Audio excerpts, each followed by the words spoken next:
Tai ką, sugrįžtame į garažą ir kol kas garaže nėra kregždės.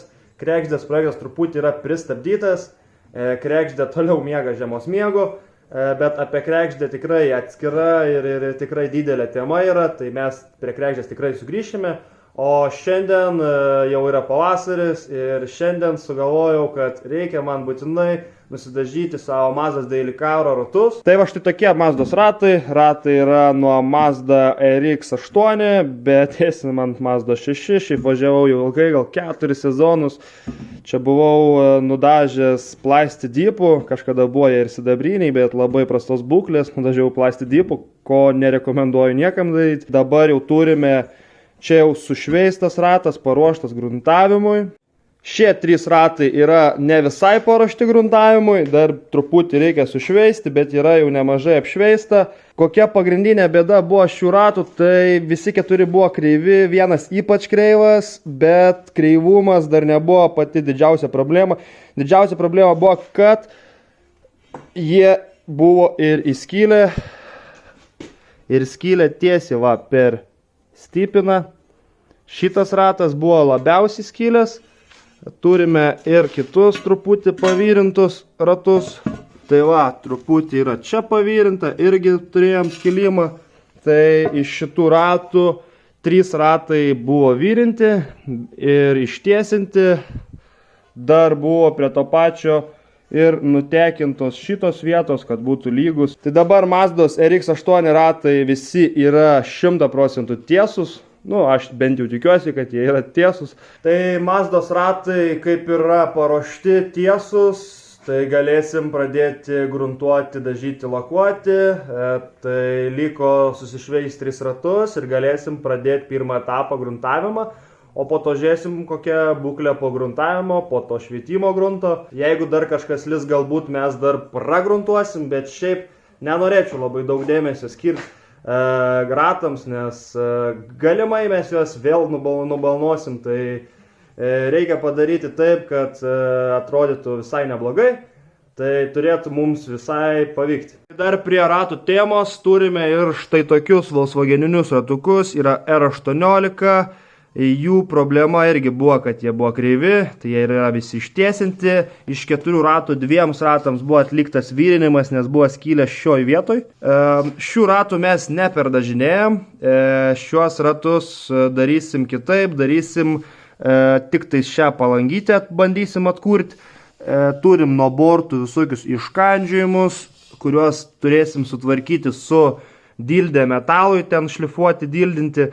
Su jie tikrai puikiai išeina padaryti kantus tuos lygius. Aišku, jeigu jie nėra labai stipriai iškasti, jeigu jie yra labai stipriai nukasti, ta prasme nuo bortų, nuo panašiai, tektų aišku čia vyrinti ir tada bandyti formuoti tą lygų kantą. Bet šių ratų būklė kaip ir dar tokia pusėtina ir su dildė išeina ištaisyti viską. Toliau, kai bandysim atkurti palangę, tai pradėsim šveitimą, šveisim nuo 100, 240, 320, 400 ir taip keliausim iki 3000 maždaug. Nuo gal ar 800 ar kiek ten gal pradėsim jau su vandeniu ten šveis, nes popieriaus sauso jau nebėra tokio. Ir tada, kaip jau pasieksim 3000, bandysim poliruoti su metalui, aliuminiui skirta pasta. Tokį pat ratą aš esu jau padaręs ir rezultatas yra visai neblogas. Štai kaip atrodo mūsų Volkswageninis ratukas jau padarytas. Aš tokį esu tik vieną padaręs pasibandymui, bet išėjo visai neblogai padaryti. Kantai visi lygus, tai su dildė puikiausiai išeina padaryti viską. O išpoliravimas tai irgi visai neblogas. Kiek išėjo, tiek išėjo. Aišku, tas aliuminio pačio poliravimas priklauso labai nuo to paruošimo. Kiek gražiai paruošim paviršių su popieriais, tokį rezultatą atpoliravus ir turėsim. Taigi sugrįžkime prie darbų, kuriuos darėme iki gruntavimo, tai čia visi tie nemaloniausi darbai, visi šveitimai ir valymai. Čia dabar valau ratlankio vidų, nes kažkada buvau nudažęs iš flakonėlio juodai, valosi čia tai puikiai, nes naudoju atskiedėję 646, aišku, darbas purvinas, bet pakankamai gerai viskas valosi. prieš gruntuojant šios ratus buvau sugalvojęs, kad man reikia juos kuo švariau paruošti tą metalą, kad būtų kuo mažiau tų dažų likusių ar panašiai. Bet aišku, dabar jau galvojant, tai būčiau pasirinkęs gal kitokį truputį kelią, biški mažiau darbo, nes per daug darbo buvo įdėta į šitą visą valymą ir tokį šveitimą, kas nelabai davė daug naudos. Čia labiau praradome laiką su šituo tokiu valymu ir šveitimu. Aišku, dabar daryčiau gal truputį tikrai kitaip. Štai va taip padirbėjom ir jau turim va taip išvalytus ratus, visai neblogai atsivalė. Dabar labai svarbus darbas, tai va matote yra va šitie kantai, visi nuo bortų ir panašiai nudaužimai. Juos nebuvo labai sunku panaikinti, bet irgi užtruko laiko, bet čia jau nieko nepadarysi. Aišku, man pasitaikė, kad tokių kantų labai stiprių, ta prasme, tų išdaužimų labai stiprių nebuvo, tai kažko tai vežti, vyrint ar panašiai daryti nereikėjo, nors aišku, jeigu reikėtų vežti vyrint, jau su dilde nebepadarytume to darbo, nes reikėtų kaip ir tekinti juos, bet su dilde šioj situacijai ratlankiu visai gerai pasiteisino, vietom tokios dobelės gal buvo, bet jos tikrai net nesimato. Štai ratlankis jau su dilde praeitas, jisai visas jau lygus, gražus, pakankamai viskas tikrai gerai išsilygino, užsislėpė tokie išdaužimai. Tai va, gavosi lygų gražu. Ir aišku, pats ratlankis jau yra čia beveik pabaigtas, sušveistas, paruoštas grinai gruntavimui. Už manęs matėjau nugruntuotus mazos ratus, grunto suputėme nemažai, pakankamai storai, nes buvo visokių defektų, ten pabraižymų, padaužymų. Tai ratukus paliekame žiūti ir sugrįžę sušveisim lengvai, pašiaušim taip ir galėsim dažyti. Sušveitėm vieną ratlankį, kaip ir paruošėm dažymui, visas švelnus, glotnus. Gerai, kad čia purškėme daugiau grunto, nes buvo truputį iš ko pataisyti, aišku, čia labai netaisiau, labai daug ir nešveičiau, bet kai kur vietom buvo tikrai tokių gal kasekų, tai biški pasitaisė, tai kaip ratlankėm gerai. Tai ką, vienas dan, tai liko šitos dar iš vidaus pragruntuoti. O šitą kimbam šveist visą, nes lygiai tą patį reikia padaryti. Šiaip tas šveitimas jau pradeda mane erzinti, bet nieko.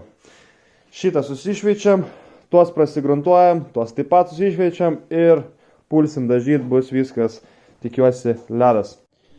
Apsiklijavome ratus ir 2 ratus taipogi pasirašėm gruntuoti. Tai gruntuojam ir galėsim bandyti dažyti vidinę pusę ratų. Tokią turime spalvą ratų, sidabrinę. Nežinau nei koks kodas, nei nuo kokios mašinos, nei ką. Tiesiog nuvažiavau į parduotuvę ir sakau, duokit man su kuo daugiau metaliko, to blizgesio. Tai va tokią sidabrinę spalvą ir gavom.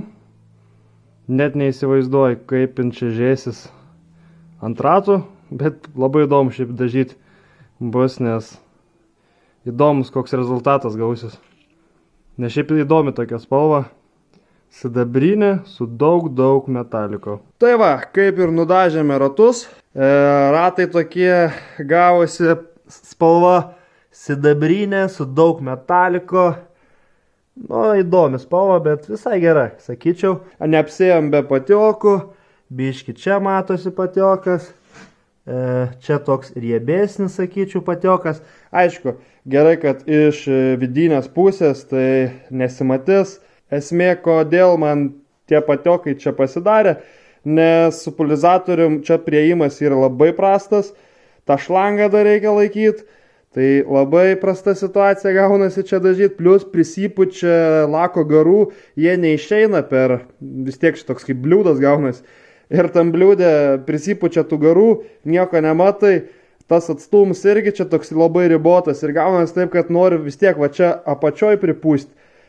Kiši tą polizatorių čia ir gaunasi taip, kad čia gal prisipučia, bet čia jau atstumas mažesnis, nes tiek tokį kampų laikai.